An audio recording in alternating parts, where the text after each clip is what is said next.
crois que c'est la première fois qu'on les voit en physique là. Les gens... Physiquement, personne ne les a vus. Les éditions japonaises, le rendu, je trouve, est limite de meilleure qualité chez nous. Il nous a fallu 12 ans pour arriver à cette version-là. On a beaucoup plus de gens qui se plaignent du prix sur Blackjack que sur les autres séries, et pourtant c'est le même prix.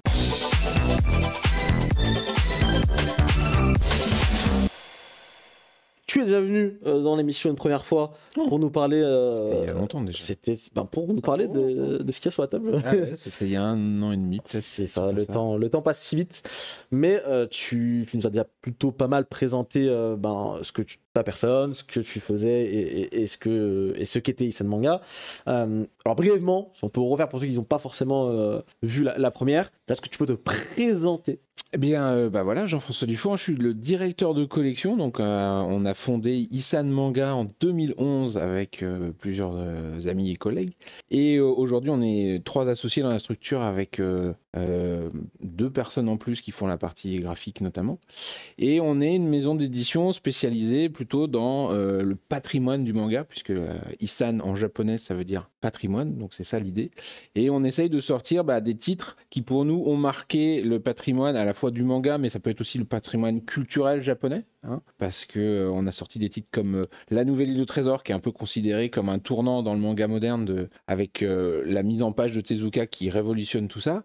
Tout comme on a sorti Kamen Rider, qui est plus une icône de la pop culture japonaise que une icône du manga au final, parce que c'est vrai que Kamen Rider, c'est avant tout une série télé qui était développée en manga par Ishinomori Shotaro en parallèle, mais c'est avant tout un personnage de la pop culture. Et puis voilà, on essaye de faire découvrir des auteurs, de faire redécouvrir des œuvres d'auteurs connus, parce que Blackjack a quand même déjà eu le droit à 3 éditions en France. Et là, le but du jeu avec Blackjack, ça va être de sortir une édition ultime, mais ça, on reviendra.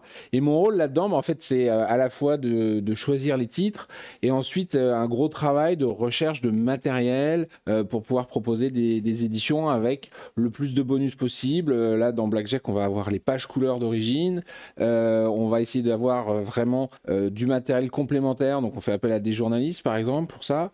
Et puis, trouver tout ce qui se tourne autour. Parce que quand on travaille avec Tezuka Productions, on pourrait se dire, tiens, bonjour, je vous prends telle licence, je voudrais tout ce qu'il y a dessus. Ça marche pas comme ça. Parce que Tezuka Productions, il y a tellement de choses, ils savent pas ce qu'ils ont, ils savent pas ce qui existe. Donc, c'est à toi de faire le travail d'archiviste et de dire, voilà, sur telle série, je voudrais telle image, je voudrais tel chapitre, je voudrais telle version de l'histoire, etc.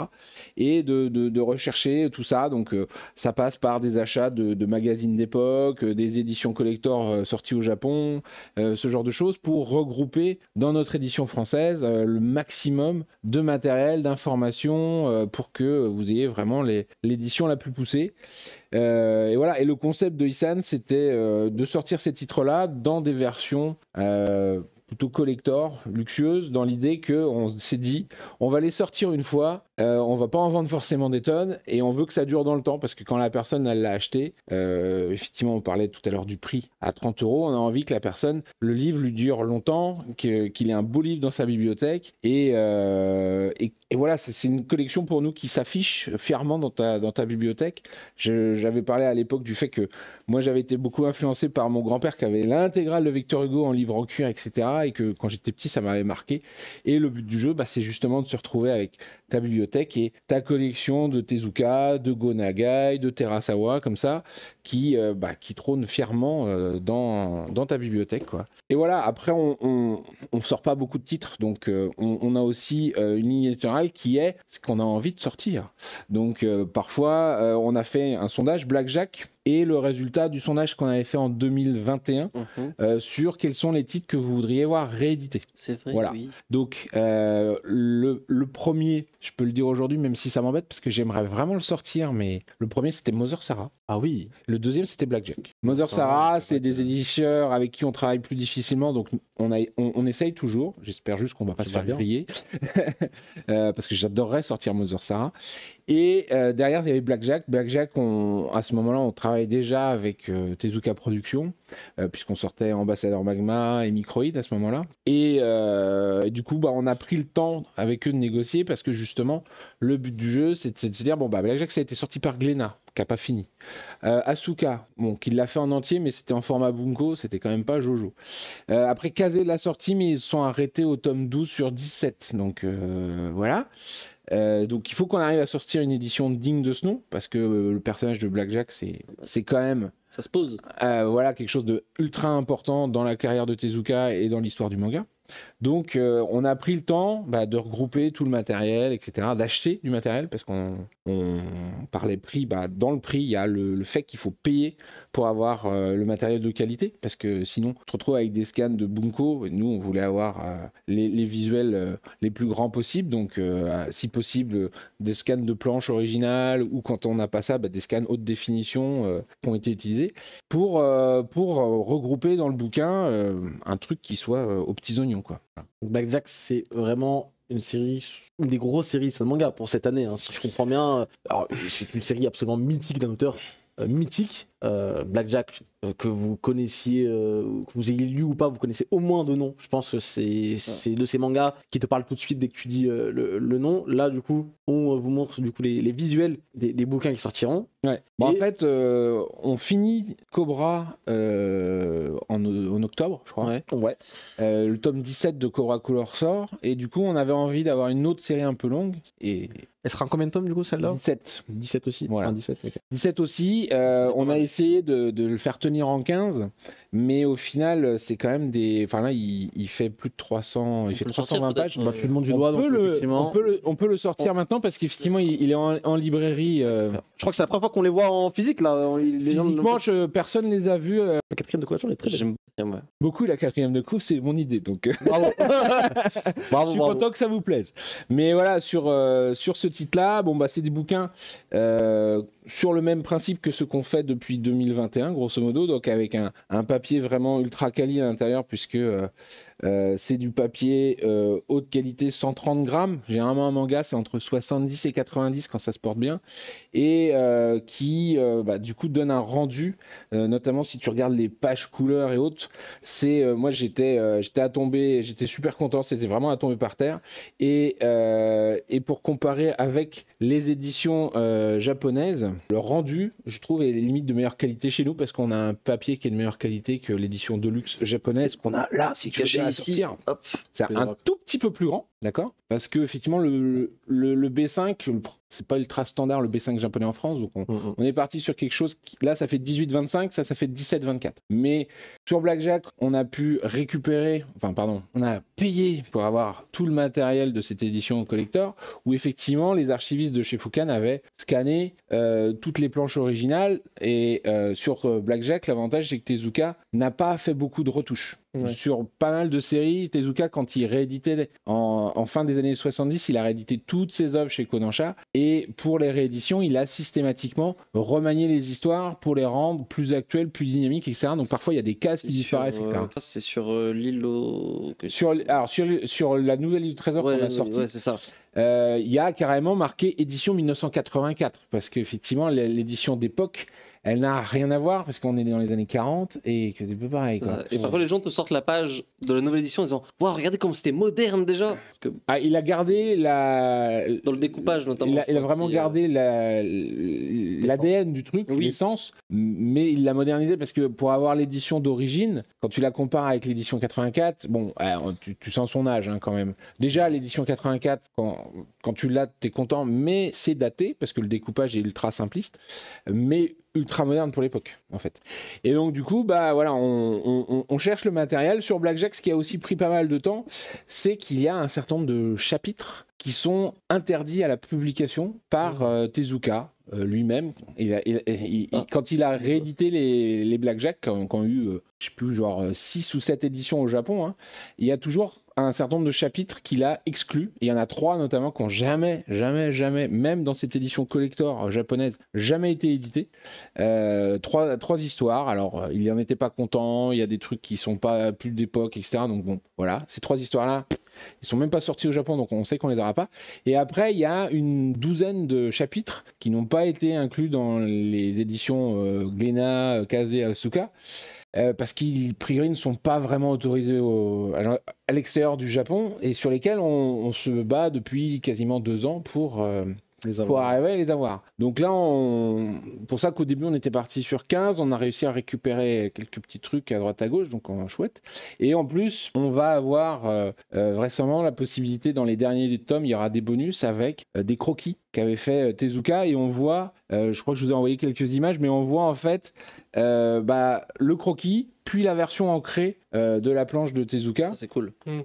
Et on voit tout le travail, notamment sur les décors, etc. Et voilà. Et donc c'est tout ça qui fait que, en fait, en 2021, le sondage, il a duré 1 mois. On savait rapidement qu'on avait envie de sortir Blackjack, mais il nous a fallu 2 ans pour arriver à cette version-là. Où il y aura, du coup, si je comprends bien, des chapitres inédits qu'on n'a jamais eu en France. Inédits en France. Alors pour l'instant, on en a un inédit. Bon, ok, c'est déjà bien. Officiellement, les autres sont en cours de discussion, donc je ne pourrais pas. Okay. Mais surtout, la grosse différence, c'est que l'édition est proposée dans l'ordre d'origine. Parce que toutes les éditions qui sont sorties, même au Japon, Tezuka a, en bon commerçant, redispatché les histoires pour que dans chaque tome, il y ait une histoire forte que tu as envie d'acheter, et puis des histoires pas forcément aussi fortes avec. Donc il a réparti, voilà. Alors que là, c'est l'ordre d'origine, et là, ça nous intéressait parce que le personnage de Blackjack, la psychologie du personnage, elle évolue dans le temps, en fait.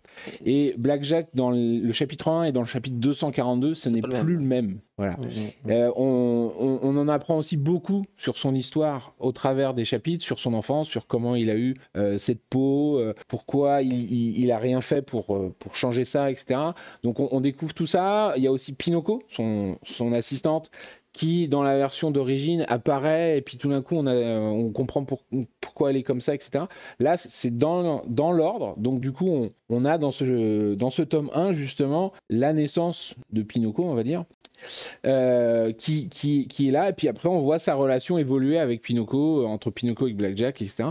Donc c'est vraiment aussi ça qui nous intéressait, de pouvoir voir l'évolution, et on travaille sur Blackjack comme on l'a fait déjà par le passé avec les Tezuka, avec Xavier Hébert, qui est un grand journaliste spécialiste de Blackjack, de Tezuka, et qui quand on lui a dit on va aller sortir dans l'ordre était aux anges.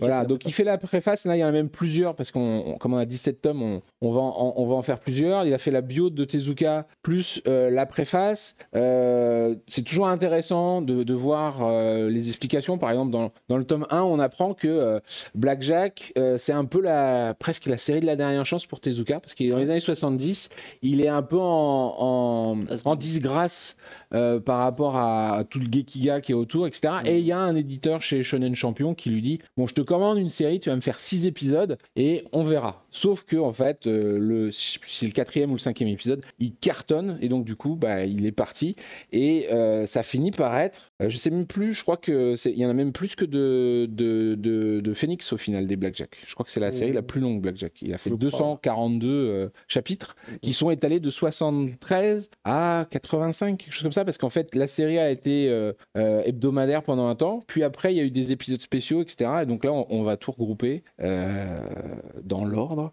C'est une belle édition. Donc voilà. Franchement, pour découvrir Blackjack, ça va être du coup clairement l'occasion et l'édition qu'il faudra pour découvrir ça. C'est quoi la différence du coup tu disais entre les anciennes éditions et celle-ci? C'est qu'on a du coup l'ordre d'origine, ça tu l'as expliqué. Voilà. On aura des bonus. Alors on a les pages couleurs.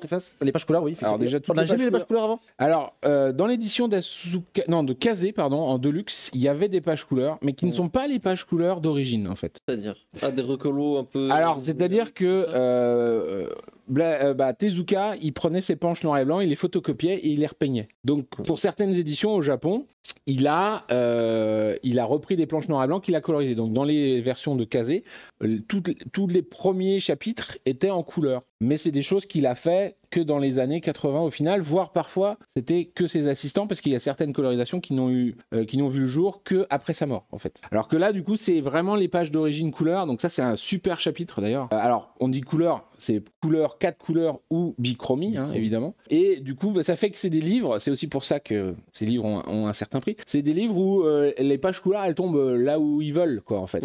Et tu te retrouves du coup avec effectivement tout d'un coup quelques pages couleurs en plein milieu de ton bouquin, Et quand on connaît un petit peu l'impression, tu peux pas dire à l'imprimeur d'intercaler des pages couleurs. Donc en fait, le livre est imprimé comme si c'était un livre tout couleur, pour garantir la continuité et pour pouvoir mettre les pages couleurs à leur ordre d'origine. Et dans le 2, effectivement, là en plus dans le 2, on a regroupé à la fin, vous avez en fait toutes les pages d'en-tête, les frontispices d'origine, mais vraiment dans leur jus, c'est-à-dire que c'est les versions publicitaires avec marqué tout en couleur, machin, tout en japonais.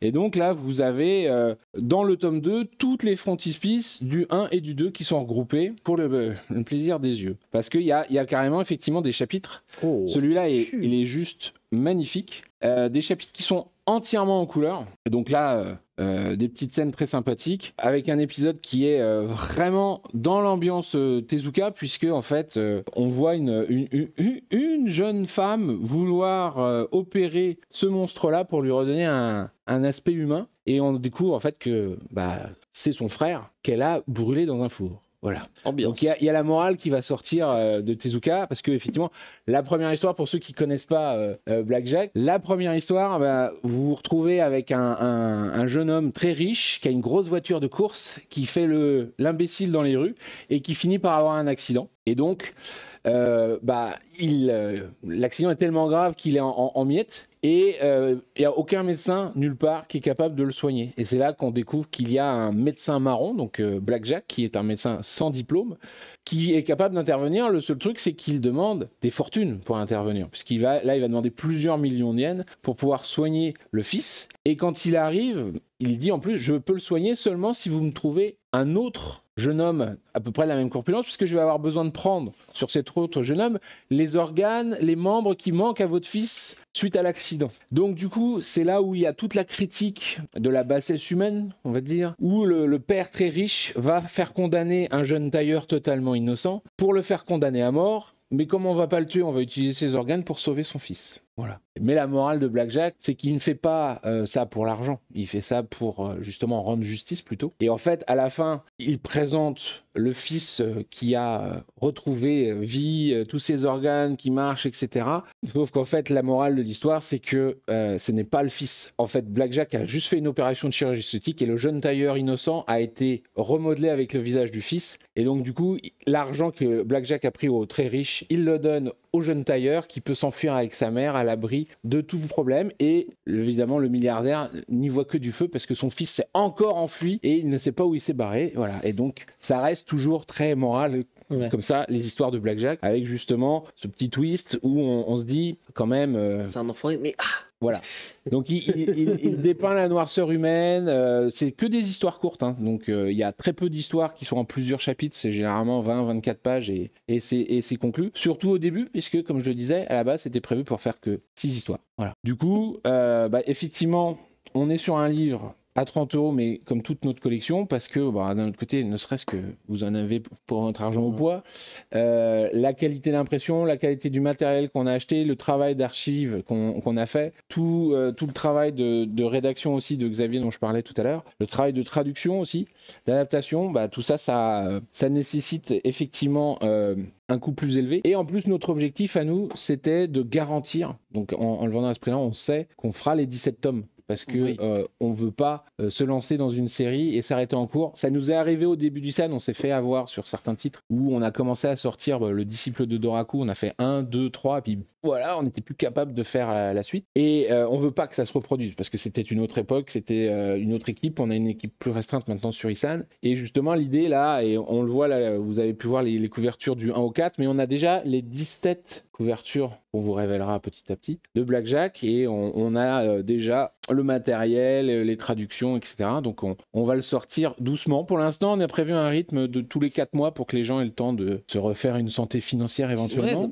Ouais, c'est vrai que on va en parler, hein, quand même, ça fait pas mal de bruit cette histoire de 30 €. Les gens étaient un peu en haut de boîte, mais du coup ça bloque entre guillemets accès à Blackjack, du coup aux moins fortunés, aux plus jeunes. D'un autre côté, premièrement, là du coup l'édition sur laquelle elle est basée, du coup elle est à 3500 yens au Japon. Donc on est sur ouais, les tomes d'après sont même à 4500 yens. Donc tu vois, grossièrement on est sur à peu près la même somme. Donc en vrai, mais t'as pas la même qualité parce que t'as pas la couve cartonnée, t'as pas tout ça. C'est ça. Donc en vrai, je trouve pas ça fou non plus. Je sais pas, j'ai pas trop compris le petit. En même temps, je vois ce qu'il veut dire. Pour moi, c'est plus ce côté Un peu paywall entre guillemets, c'est inaccessible. inaccessible pour les plus jeunes et pour les moins fortunés. Ce que je peux entendre d'un côté, dans le sens où Black Jack, c'est un manga qu'il faut lire absolument et que si la seule possibilité de la lire, en tout cas de la meilleure façon de la lire, c'est avec votre édition, de ce que tu dis, de ce que je vois dans tous les cas. La seule actuellement. Et la seule en plus actuellement, et que c'est 30 € le bouquin, je peux comprendre que ça fasse mal à certains. En même temps, aujourd'hui, j'ai envie de dire tous les mangas ont augmenté. Et il y a des mangas, même d'édition collector, qui valent un certain prix, qui ne valent pas forcément toujours ce prix-là, je trouve. Ça. Là, Puis il y a aussi, l'édition que c'est, ça va. Ouais, il y a un truc qui m'interpelle un peu à ce niveau-là, c'est qu'il faut faire preuve d'un peu de réalisme aussi. C'est que Black Jack, ça va pas se vendre par 100 000. Non. Et que malheureusement, les fameux jeunes collégiens qui pourront pas lire Black Jack parce que le tome il est pas 6 €, ils vont pas, c'est pas le public. Et c'est ça, c'est en vrai, de vrai, en plus, Black Jack, et après, je sais pas pour les tomes d'Issan en particulier, mais je pense que c'est le genre de truc que tu vas vite retrouver dans des bibliothèques, dans des CDI, vu que c'est des œuvres un peu culturelles, c'est accepté. Tu vois, donc c'est ça, c'est patrimoine, on a le droit, c'est pas juste un horrible manga. Donc moi je sais que Black Jack j'ai eu la médiathèque il y a 15 ans, tu vois. Pareil, ouais. Donc peut-être vous avez est-ce qu'il y a des médiathèques qui vous achètent des bouquins ou des trucs comme ça? Alors qui nous en achètent pas jusqu'à présent, mais à qui on en donne, oui. C'est bien, c'est mieux, écoute. Mais non, bah tu vois, je vois le problème, je vois ce que les gens veulent dire. Ça fait une somme parce que quand tu fais 17 x 30, c'est cher. Voilà. Ça, après, c'est plus l'intégral, un bouquin à 30 €, bon, tu peux le faire de temps en temps. 17 x 30, 17 x 30 sur 6 ans, hein, du coup, parce que je viens de vous dire que on en sortait 3 par an. C'est ça. Voilà. Fait combien au total? Ça fait ça fait beaucoup d'argent. Ça fait 500 €, quoi, un truc comme ça. 510 €. Voilà. Après, 500 balles sur 6 ans. Bon. C'est notre politique. Alors c'est peut-être parce qu'on a vieilli, mais on n'est plus dans le côté complétiste où il faut acheter tous les mangas qui sortent, tu vois. On se dit, on préfère que les gens achètent un bon manga de qualité qui va effectivement leur coûter peut-être le prix de 5 mangas de moins bonne qualité. On est en train de voir, peut-être qu'il y aura des versions numériques à l'avenir, etc. Mais les droits numériques, c'est encore une autre histoire. Parce que les Japonais ne sont pas forcément sur la même longueur d'onde que le marché français. Mais avant tout, nous, on voulait, voilà, on connaît plein de fans de Black Jack qui ont été heureux de commencer l'édition Kazé, qui était une belle édition en format A5, donc un petit peu plus petit, mais avec une couve cartonnée, etc. Un papier qui était correct, mais sans plus. Et qui ont été frustrés parce que tout d'un coup, au tome 12, ça s'arrête. Aujourd'hui, c'est des bouquins qui sont revendus parfois à 300 balles, etc. C'est ce que je trouve complètement délirant. Donc là, le but du jeu, c'est de proposer une édition vraiment de qualité. Pour ceux qui ont l'occasion, je sais qu'on a vu parfois des gens passer en disant « Ouais, mais la qualité Issan, elle n'est pas... » Les premiers tomes d'Issan avaient une fabrication différente. Là, depuis 2021, on est vraiment passé sur des choses de luxe où justement on s'est dit on a 30 € de budget, qu'est-ce qu'on fait? Alors après, soyons clairs, on a 30 € de budget, déjà il y a 60% qui part chez le distributeur, d'accord? Donc sur 30 €, il nous en reste 12. C'est ça, voilà. Et sur les 12, t'en as déjà au moins 6 juste pour l'imprimeur, tu vois? En fonction du nombre de pages qu'on va avoir, etc., ça peut être même plus. Derrière, il faut payer le traducteur, il faut payer les journalistes, il faut payer l'infographiste, il faut payer la licence, voilà. Honnêtement, voilà, on fait ça pour pas perdre d'argent. On a des titres comme Dynamic Heroes qui marchent bien et qui nous permettent de gagner de l'argent. On a des titres comme Black Jack qui ont pour l'instant un très bon démarrage parce que là on a eu un appel de nos distributeurs qui nous a demandé si on n'aurait pas une palette en plus. Donc c'est bien parce que en fait sur ce qu'ils avaient prévu, il y a eu des commandes de dernière minute de la Fnac, de machin, etc. Et au final là il n'y a plus un tome de Black Jack chez notre distributeur. Donc après ils seront en magasin vendredi. Oui, il y en aura un petit peu sur notre stand. Celui-là, il sort en octobre. Voilà, donc on en aura sur notre stand à Japan Expo. et voilà, mais du coup, c'est une bonne nouvelle. Non. On aura le 2 aussi, ouais. Ah ouais, on exclut. On a mis en place sur notre site partenaire un petit pack où on vend le 1 et le 2 avec des jolis ex-libris Black Jack. Donc il y a 2 ex-libris par bouquin, donc vous avez le pack avec les 2 bouquins plus les 2 ex-libris, et ce pack avec les ex-libris sera aussi disponible sur notre stand. Je crois qu'on les a mis de côté, Alex. C'est des ex-libris de Cobra. Ouais, c'était des ex-libris de Cobra parce que ceux de Black Jack, tu sais quoi, ils sont pas encore imprimés. Ils vont arriver directement pour le stand en fait. Et du coup, on aura en avant-première le 2, ça, mais on en a une petite quantité parce que le but du jeu, c'est pas de concurrencer les libraires, c'était juste de proposer ce pack-là pour les gens qui sont impatients. Il y en a qui sont un peu frustrés. Moi, quand je vois des gens qui sont pas contents du prix, d'un certain côté, je les comprends, mais en même temps, je me dis chouette, ça veut dire que le livre les intéresse. On a beaucoup plus de gens qui se plaignent du prix sur Blackjack que sur les autres séries, et pourtant c'est le même prix. Ouais, ça veut dire qu'il y a vraiment un intérêt. Il y a un plus gros public. Il y a un plus gros... Voilà, a priori, sur Blackjack, on touche plus de monde. On touche plus de monde. Parce que, du coup, pour être honnête et pour terminer sur l'histoire du prix, on est d'accord que vous vous en mettez pas plein les poches parce que le tome coûte 30 €. Non. Loin de là même. Vous êtes plus rentable. Mais vous savez que j'ai une autre activité dans ma vie que Isan. Et Isan, c'est quelque chose qu'on fait pour le plaisir de faire des beaux livres, pour se faire plaisir, pour faire plaisir au public. Aujourd'hui, on parlait de Kamen Rider. Kamen Rider, on l'a fait pour se faire plaisir. Je me doute bien que ce n'est pas un succès commercial, loin s'en faut. Même si le premier tome était plutôt pas mal, mais c'est vrai que voilà, Kamen Rider, on le fait parce que on trouve que ça mérite d'avoir une place en version française sur toute l'offre qu'on a aujourd'hui. Il y a tellement de trucs qui sortent qui, à mon goût, sont pas forcément très intéressants, mais qui vont trouver un public. Et ça dénonce. Non, j'ai pas donné de titre. Mais même quand j'étais chez Typhoon, j'en ai sorti des trucs comme ça. C'est des trucs où on te dit, il faut 8 titres tous les mois. Bah, tu trouves 8 titres tous les mois, mais t'en as pas 8 bons. Hein. Voilà, donc nous, maintenant, on préfère, là, on est sur une vingtaine de tomes à l'année. Hein, donc, oui. Même si on fait l'intégrale Isan, voilà, ça fait effectivement 600 €. Bon, il y a même des tomes qui sont moins chers, hein, parce que quand il y a moins de pages, on baisse le prix. Sur Big X, on était à 28 €. Voilà, il y a quand même une logique derrière. Mais Blackjack, c'est aussi l'idée que c'est 17 tomes, donc on veut être sûr d'aller jusqu'au bout. Et aujourd'hui, cette logique économique nous permet de sortir le tome 1 en sachant que en 2027, ou non plus que ça, 28, on sortira le tome 17. Voilà. À la fin de Blackjack. Du coup, quand tu fais le planning, ça fait oh j'ai plus assez de dates là. Tu parlais de Japan Expo. Blackjack sera très présent à Japan Expo, notamment via. On fait une exposition avec Japan Expo parce que on voulait aussi sortir Blackjack cette année, parce que c'est les 50 ans de la série, puisqu'elle a commencé en 1973 et du coup 1973-2023 exposition. On aura des reproductions là, des pages couleurs que vous avez vues. Il y aura aussi pas mal d'autres matériels bonus, etc. J'ai encore reçu un petit mail de Tezuka ce matin qui disait ça oui, ça non. Donc voilà, et on va avoir 250 mètres carrés consacrés à Blackjack, dans lequel vous pourrez retrouver notamment des textes de Xavier qui vont encore plus loin que les préfaces, des illustrations, etc. Parce qu'on a voulu rendre hommage au personnage qui fête quand même ses 50 ans, donc c'est un gros monument. Et dans l'idée de présenter tout type de manga, Japan Expo s'est associé à cette initiative, parce que c'est bien de parler de Hojo qui va être leur invité d'honneur, tout comme des choses plus anciennes. C'est clair, voilà. C'est clair, monument. C'est ce qui résume peut-être le mieux Blackjack, évidemment. Je pense que voilà, c'est le terme c'est une influence le mieux choisi.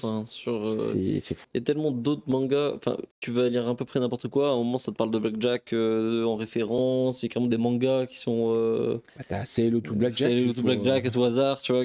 Donc en vrai, non, Blackjack, c'est un peu. En plus, c'est vrai que Tezuka, on a cette image un peu vieillotte parfois. Je trouve que Blackjack, c'est peut-être celui qui a le mieux vieilli. Et moi, j'avais lu ça assez jeune, tu vois. Et c'est vraiment bien. C'est pas partie de ces trucs où les gens sont là, ouais, c'est incroyable parce que ça a 95 ans, quoi. C'est vraiment excellent, donc c'est cool. En vrai, c'est pas si vieux que ça non plus. Il n'y a pas eu un animé récemment, Blackjack? Alors ça existe toujours, oui. Il y a des adaptations animées. Alors il y a eu des apparitions de Blackjack dans plein de films quand Tezuka était vivant, parce qu'il apparaissait dans Phoenix et de tout ça. Il a été adapté en OAV dans les années 90. Il y a eu plusieurs séries télé. Il y en a encore une récente là qui a été même. Oui, il y a quelques années. Voilà, il y a plein de séries, 2016, 2015. Qui était réalisée ou supervisée par Makoto Tezuka, le fils de Osamu Tezuka. Et Blackjack, il a toujours une actualité, mais il y a Young Blackjack, mais il y a plein de séries. Je veux dire, en manga, il y a encore plein de trucs. En ce moment, tu me diras, elle a peut-être fini là. Il y avait une série où il y avait un mangaka qui racontait, c'était la traduction en français, ce serait genre moi quand je dessinais Blackjack, et on voyait le quotidien de Tezuka pendant toute la publication de Blackjack.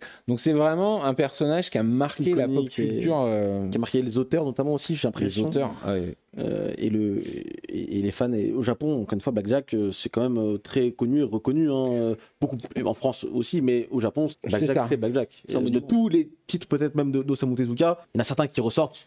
Lors d'un de Mais, mes premiers voyages, je me suis acheté une belle cravate noire, il y a Blackjack dessus. Aujourd'hui, on n'en trouve plus ce genre de produit, mais là, quand on est 2003, si tu veux, trouver une cravate d'un animé ou d'un manga, c'était juste énorme, quoi. Mais voilà, c'est un personnage qui a vraiment franchi tous les âges, quoi. Au final, tout le monde connaît Blackjack. Tout le monde n'a pas lu Blackjack au Japon, mais tout le monde le connaît. C'est clair. Non, franchement, Blackjack à découvrir ou à redécouvrir chez Isan Manga, du coup, à partir de ce vendredi.